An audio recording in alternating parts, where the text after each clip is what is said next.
Geogans! Geogans! Geogans everywhere! It certainly is Geogan Rising! I am Haru Ren. Welcome to my review of episode 6 of Geogan Rising. Now, a huge spoiler warning. If you haven't seen this episode yet, go back and watch it now because there's going to be a ton of spoilers. But if you have, sit back, relax, and enjoy my review of episode 6 of Geogan Rising. The first part is the Search for Geogan. We continue from last time where the Awesome Brothers are talking about Winton and Falcon's battle with the Geogan and how it's such a powerful being full of mystery. It felt like I was battling the ultimate warrior. So the Awesome Brothers go out to look for Geogans. Your outfits are completely weird. What is that color glitch that happened there? Meanwhile, Crystal Blue gets a small grasp at development. Apparently, since she's a psychic, she can hear the voices of wild Bakugan, which is actually very interesting for her to have.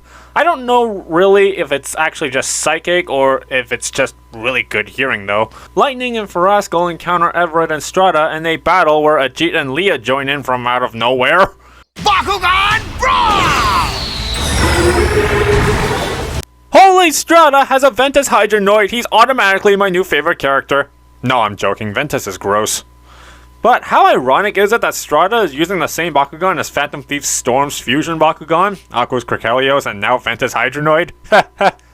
Jokes. But one of the things I can appreciate this season that they've been doing for the past few episodes is at least they're trying to give or evolve character. Strata is still kind of the same money grubber as before, Everett seems to have moved on from being a Leah stalker to clout chaser, and Crystal Blue is, well, intriguing. No, I would like Crystal Blue to be talked about and explored more.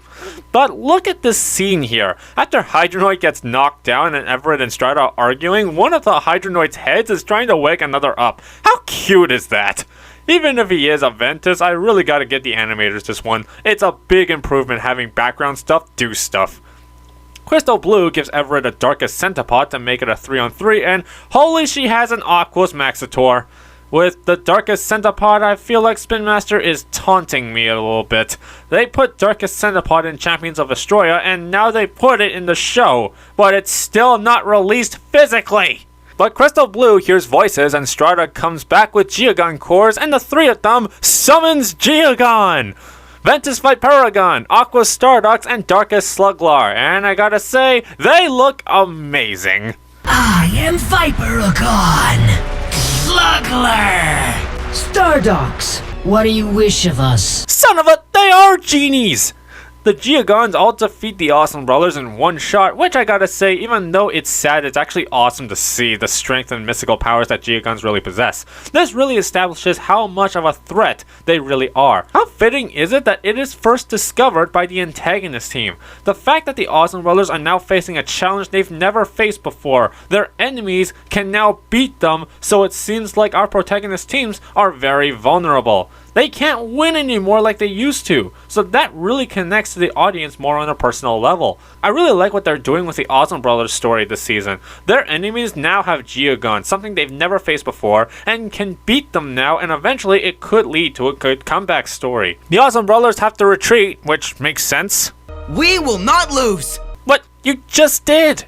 The next part is the Geogan Arcleon. The Awesome Brothers are going to investigate an AA Animus ship carrying Bakugan that went missing.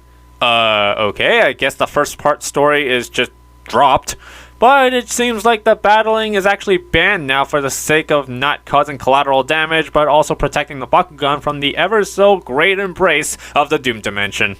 The Awesome Brothers separate to find the missing ship, and this scene right here when Drago and Dan are conversing, they really tackle the main issue and risk they really have this season. While Falcron, Sharktar, Fennica, Farasco, and Pinsator can't disappear after losing, Drago will. So this season, there is a legitimate stake involved if Dan and Drago end up losing. While Dan is enthusiastic, there is slight sense of doubt in Drago's voice here. Here, take a listen. You'll be okay, Drago. Yeah. Because we'll never lose! Right? Right. You can clearly tell here that there is a slight fear and hesitation inside Drago. The Geogan are powerful. How is Drago supposed to contend with them? It really drops the hint of what's going to happen later. Dan and Drago find the airship, and turns out McHugh hijacked it because he's trying to sell the Bakugan. So naturally a battle begins. But McHugh actually summons a Geogan, Pyrus Surturin, and he looks fabulous! This battle with Surturin is actually pretty good because of the element of danger that Drago is really in. Geogans we know are way too powerful, and Drago is clearly no match for them. Heck, Sharktar had to jump in front of Drago to save him and gets one-shotted. Oh, that's right. Even the great Drago will disappear if he loses. This fight really kept me glued to the TV the entire time. Not only are the animations fantastic, but Drago was seriously in danger and about to lose. He was at 25 for God's sake. But you know, my take on how you can make this scene better maybe is if you show Dan to be more in distress, or Drago knowing that he will lose and leave, he's gonna say sorry and one last goodbye before he actually does. But you know what, I'll take what I can get. Because Dan's determination and confidence in Drago managed to get him a Geogan core. A Geocore? Oh, sorry, a Geocore. That's what we're calling them now, I guess. And Dan manages to summon the Geogan Pyrus Arcleon. I am Arcleon. Arcleon? Why is the pronunciation Arcleon?